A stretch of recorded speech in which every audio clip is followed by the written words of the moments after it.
Yu-Gi-Oh! Has had its fair share of eras where there have been devastating monsters that have taken over the game, starting from the iconic Blue Eyes White Dragon to other powerful monsters that have dominated the game. This list is going to be focused on the best of the best. Let's go ahead and jump on in.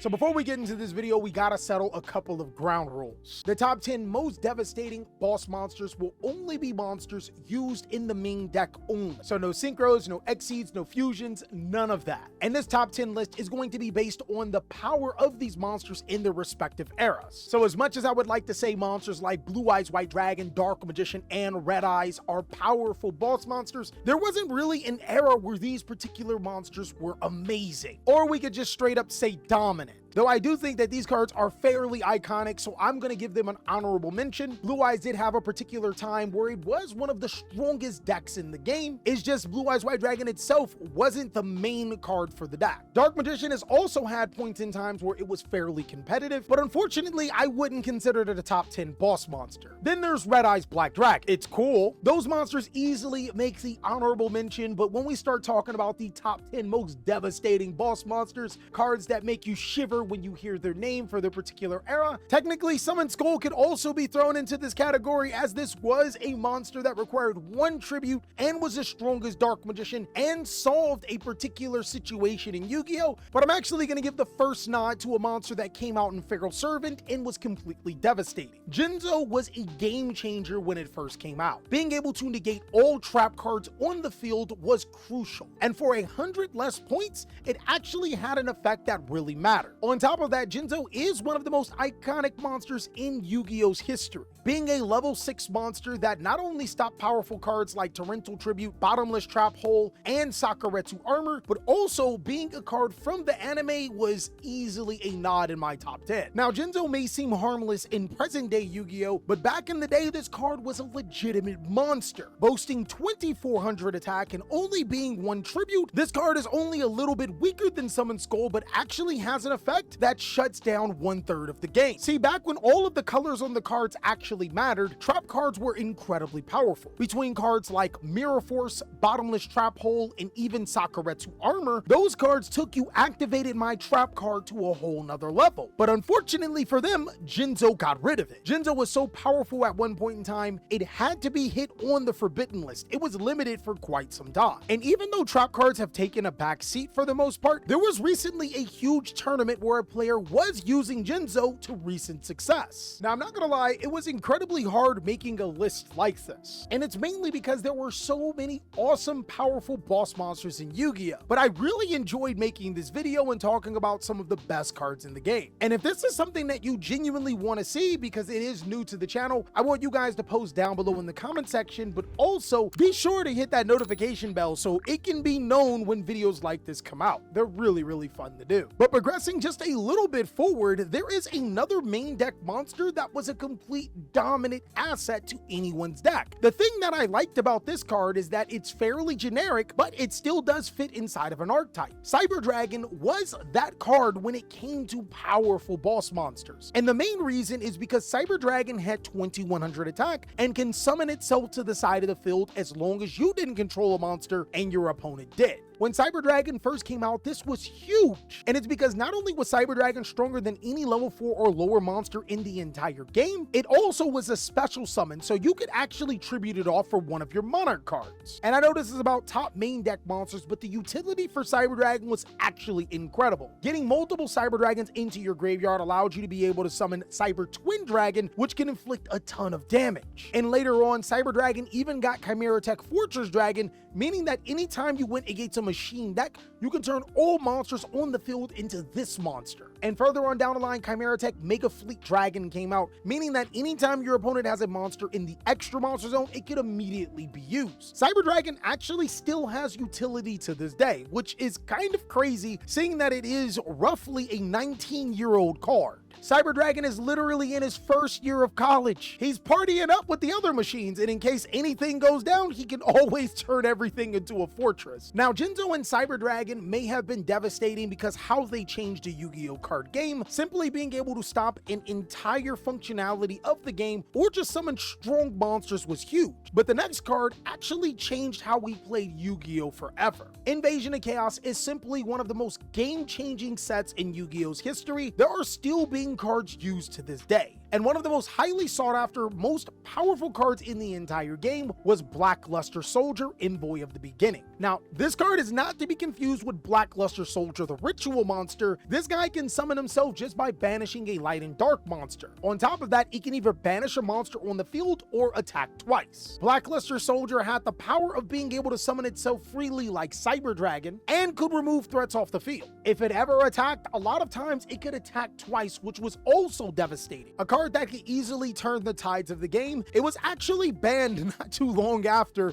and remained banned for 7 whole years because the card was just that dominant. And one can't mention Black Luster Soldier without mentioning its brother-in-arms, Chaos Emperor Dragon. This card was crazy good. Now, Black Luster Soldier's power was easily documented. It was a monster that can summon itself and easily get rid of cards. Chaos Emperor Dragon is a lot more tricky. See, while Chaos Emperor Dragon does have devastating effects of being able to get rid of all cards and inflict damage to your opponent, it's not necessarily Chaos Emperor Dragon itself that made it a bannable Yu-Gi-Oh card. Chaos Emperor Dragon, in conjunction with Sengan, allowed you to be able to send all cards your opponent controls and in their hands to the graveyard, but also allowed you to be able to add a monster named Yatagarasu. From there, normal summoning a Yatagarasu means that your opponent can't draw and they have no cards in their hand or on the field. I think I was actually in the 6th grade the first time someone used this on me. I didn't understand that I'd never be able to draw a card as long as he summoned Yatagarasu until I lost all my life points.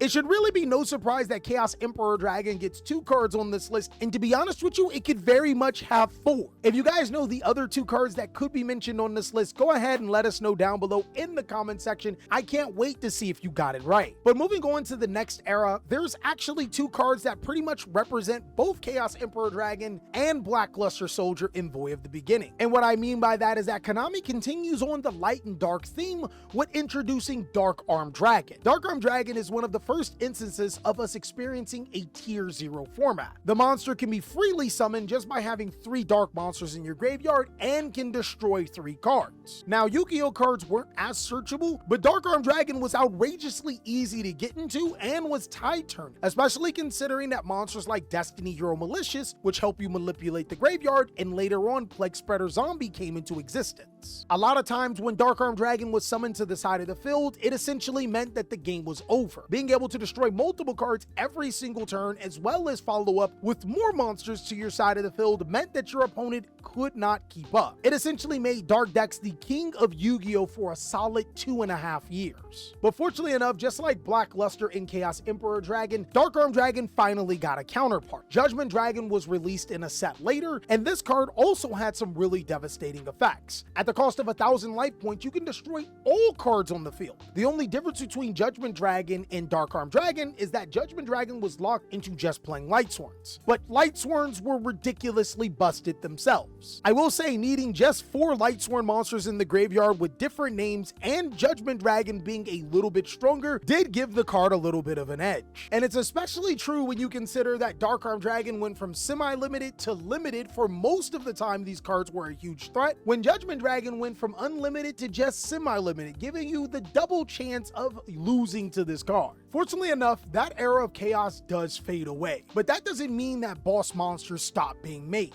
Necros are one of the most devastating ritual decks of all time, and one of the next tier 0 decks that happened in Yu-Gi-Oh's history. So of course, anytime you take a synchro monster and turn it into a ritual monster, and then give it a little bit more abilities, it might be a little too powerful. Necros of Trishula is crazy good, not only because it resembles Trishula inside of the extra deck, which I'm not gonna lie, Trishula would probably be one of the top 10 most devastating synchros, but Necros Trishula does take it a step further, and it's mainly because unlike Synchro Trishula, Necros of Trishula can be summoned from the graveyard as well as the hand, and it even provides a protection effect for your Necros monsters. And seeing that the Necros deck never had to tribute monsters that equal up to 9 to be able to summon Trishula, all they had to do was use Sharit. This card was the main way for Necros to be able to get rid of cards on the opponent's side of the field, hand, and graveyard. But not to be outdone as archetypal boss monsters, Kozmo Dark Destroyer is also one of the most disgustingly broken cards for its era. An untargetable monster that can destroy any monster on the field, including itself, allowing you to cycle into other ships, as well as being the main component for Cosmos to be able to win at the drop of a dime, was crazy good. At the time that Kozmo Dark Destroyer was released, there really wasn't too many ways to be able to deal with this card, as most cards in the game either targeted or destroyed, meaning that Dark Destroyer can float to another card. It really did take Konami to make kaijus inside of the same set to be able to counter these monstrosities. And kaijus could be considered as some of the most devastating boss monsters if we didn't have cards like Lava Golem and Volcanic Queen that pretty much done close to the same thing. I think a more deserving card from the relative same era is Apocryphal Towers. Apocryphal Towers did coin the jargon for Yu-Gi-Oh! As a Towers-like monster, meaning that it was unaffected by all of the card effects. And at 3000 attack, this card was devastating. Not only that, Apocryphal Towers reduced the attack of any monster that was special summoned by 500, so that means unless you're tribute summoning Blue Eyes White Dragon, you would need at least a monster with 3600 attack to be able to run over this card safely. It also forced your opponent to evenly match type situation. Using its effect forced them to be able to get rid of a monster from their hand or field to the graveyard. They get to choose though. I'm not sure if that's supposed to make things feel better, but it doesn't. Apocryphal Towers is an absolute terror, but now we're getting down to that 10th card.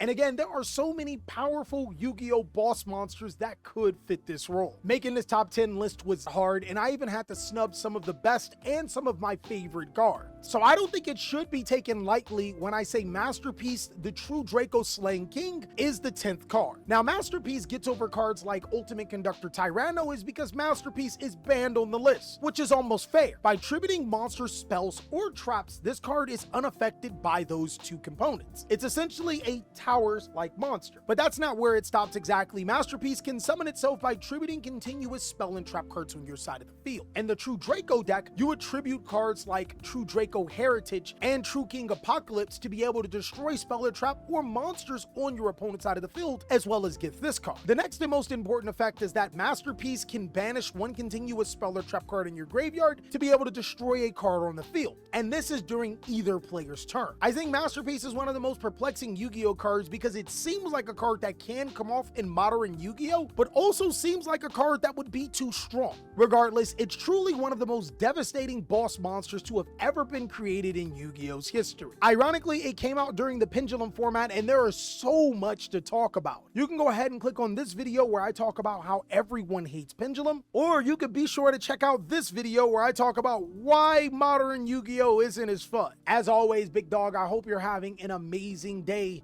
and I'll catch you on the next one.